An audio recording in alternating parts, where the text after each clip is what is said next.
দুয়ারে রিপোর্টারে এবার চলে যাব বাঁকুড়াতে, কারণ বাঁকুড়াতে সেখানে বিজেপি কর্মীদের দাদাগিরি, বৃদ্ধ কৃষক দম্পতিকে ব্যাপক মারধর করা হয়েছে, যেখানে এই দম্পতিকে হাসপাতালে ভর্তি করতে হয়। আর শুধু হাসপাতালে ভর্তি করা নেই, সেই হাসপাতালে গিয়েও রীতিমতো হুমকি দেওয়ার অভিযোগ এই বিজেপি কর্মীদের বিরুদ্ধে। যে সিসি ক্যামেরা ফুটেজ আপনাদের দেখাচ্ছি, দেখুন অভিযুক্ত যারা রয়েছে তারা হাসপাতালে গিয়েও রীতিমতো হুমকি দিচ্ছেন, এমনটাও অভিযোগ করেছে দম্পতি।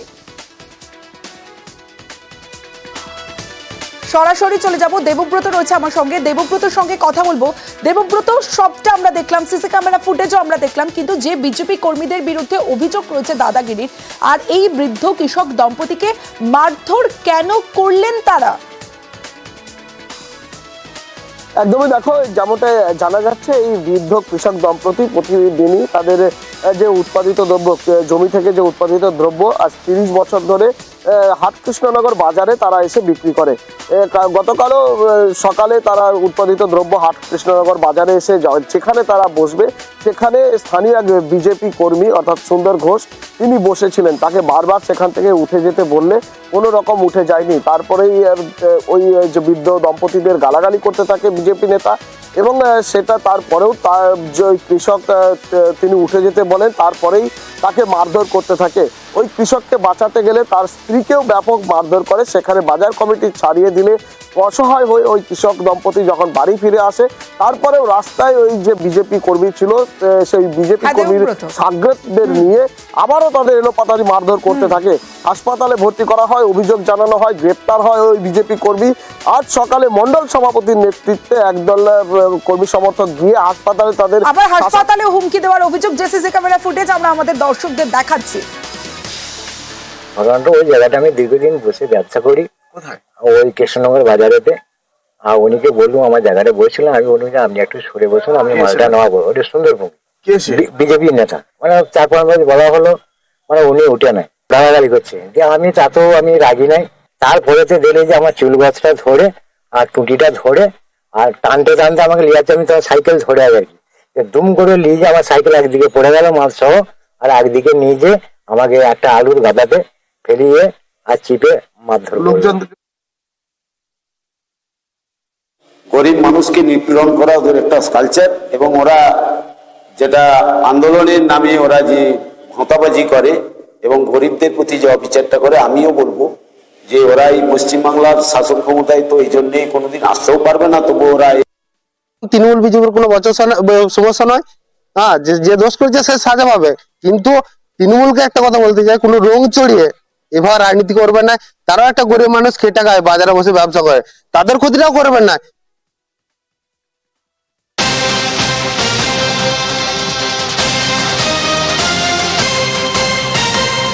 দুয়ারে রিপোর্টার এই মুহূর্তে যে খবরের দিকে নজর রাখতে হবে, ভোটার তালিকা যাচাই স্থানীয় নেতারাই রাজ্য স্তরের কমিটি থেকে আপাতত কেউ জেলার দায়িত্বে নন, নির্দেশ তৃণমূল নেত্রী মমতা বন্দ্যোপাধ্যায়। ঠিক কি নির্দেশ দিয়েছেন মমতা বন্দ্যোপাধ্যায়, বিস্তারিত জানাবে আবির ঘোষাল রয়েছে আমার সঙ্গে। আবিরের সঙ্গে কথা বলবো, তার আগে আরো একবার জানিয়ে রাখি, ভোটার তালিকা যাচাই স্থানীয় নেতারাই রাজ্য স্তরের কমিটি থেকে আপাতত কেউ জেলার দায়িত্বে নন, নির্দেশ তৃণমূল নেত্রী মমতা বন্দ্যোপাধ্যায়ের। রাজ্য কমিটি থেকে 36 জনকে দায়িত্ব দেওয়া হয়, আপাতত সেই সিদ্ধান্ত বদল। রাজ্য স্তরের কমিটি থেকে আপাতত কেউ জেলার দায়িত্বে নন, নির্দেশ দিয়েছেন তৃণমূল নেত্রী মমতা বন্দ্যোপাধ্যায়। বিস্তারিত জানাবে আবির ঘোষাল রয়েছে আমার সঙ্গে। আবির, দেখো, আজকে যে কোর কমিটির যে বৈঠক হয়েছিল, যেখানে জেলা সভাপতি, জেলা চেয়ারম্যান তারাও সেখানে হাজির ছিলেন, সেখানে একটা সিদ্ধান্ত নেওয়া হচ্ছিল যে এই যে কোর কমিটির যারা সদস্যরা যারা রয়েছেন তাদেরকে জেলার দায়িত্ব দেওয়া হচ্ছিল, জেলা ভাগও করে দেওয়া হচ্ছিল, তারা সেগুলোতে নজরদারি করবেন, সেখানকার স্ক্রুটিনির কাজ দেখবেন। আপাতত সেই সিদ্ধান্ত স্থগিত রাখা হচ্ছে। স্থানীয় স্তরে জনপ্রতিনিধিরা, স্থানীয় স্তরে যারা তৃণমূল কংগ্রেসের সংগঠক যারা রয়েছেন, তারা যেভাবে এই কর্মসূচিগুলো দেখাশোনা করতেন বা এই স্ক্রুটিনির কাজ দেখতেন, সেই স্ক্রুটিনির কাজই তারা আপাতত দেখবেন। কোনো কোর কমিটির নেতারা এই মুহূর্তে তাদের মাথার উপরে থাকছেন না দেখাশোনা করার জন্য। সূত্রের যেটা খবর, যেহেতু বিধানসভা অধিবেশন শুরু হচ্ছে এবং সংসদীয় অধিবেশন হবে, এই কোর কমিটির একাধিক সদস্যরা রয়েছেন, তাদেরকে তো সংসদ বা বিধানসভাতে থাকতে হবে, ফলে পূর্ণ সময়ের জন্য সেই এলাকাতে থেকে তাদের পক্ষে স্ক্রুটিনি করা বা কাজ করাটা সম্ভব হবে না। সেই কারণেই পরবর্তী সময় কাকে কোন জেলার দায়িত্ব দেওয়া হবে সেই বিষয়ে চূড়ান্ত সিদ্ধান্ত জানানো হবে দলের তরফ থেকে। বেশ। তারাপীঠ মহাশ্মশান, সেখানে সরকারি প্রকল্পে বাধা দেওয়ার অভিযোগ বিজেপির বিরুদ্ধে। বাধার অভিযোগ, বিজেপিকে ঘিরে বিক্ষোভ তারাপীঠের সাধুদের একাংশে, আর রীতিমতো উত্তপ্ত হয়ে ওঠে পরিস্থিতি। সরাসরি চলে যাবো, আমার সঙ্গে অক্ষয় ধীবর রয়েছে, অক্ষয়ের সঙ্গে কথা বলবো। অক্ষয়, ঘটনার সূত্রপাত কি থেকে? দেখো, তোমাকে জানিয়ে রাখি, মূলত বিজেপির যেটা অভিযোগ, তারাপীঠ মহাশ্মশানে বৈষ্ণবদের যে সমাধিস্থল আছে সেই সমাধিস্থল নষ্ট করে পূর্ত দপ্তর একটি ট্যাঙ্ক তৈরির কাজ শুরু করেছে এবং সেই কাজেরই তারা বিরোধিতা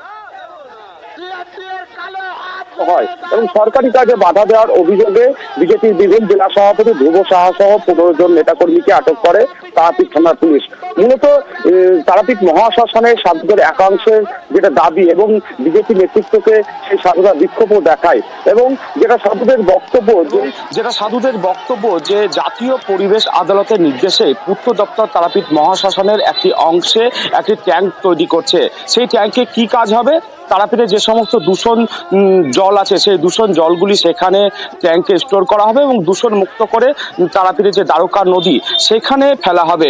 মূলত কয়েক বছর আগেই জাতীয় পরিবেশ আদালতে একটি মামলা হয়েছিল এবং সেই আদালতের নির্দেশে এই কাজ করছে পূর্ত দপ্তর এবং সেই কাজেরই বিরোধিতা করছে বিজেপি, তেমনটাই দাবি করছে স্থানীয় তৃণমূল নেতৃত্ব। বেশ, এখানে যেটা করছে গার্বেজ ট্যাঙ্কি করছে, অথচ এখানে একজন পান্ডার যিনি টিআরডিএর কর্ণধার, তিনি রাস্তার জায়গা দখল করে লজ করেছে। সেখানটাকে ভেঙে গার্বেজ ট্যাঙ্কি করুক, দাগ নাম্বার খতিয়ান নাম্বার, সেই দাগ নাম্বার খতিয়ান নাম্বার রাস্তার নাম্বার জায়গা আছে, তাও লজ বানিয়ে রেখেছে। এর বিরুদ্ধে আমাদের লড়াই, আমাদের আন্দোলন চলবে। যারা এখানে বিক্ষোভ করতে আসছেন, রাজনৈতিকভাবে 26 এগিয়ে আসছে, কিভাবে খড়কুটো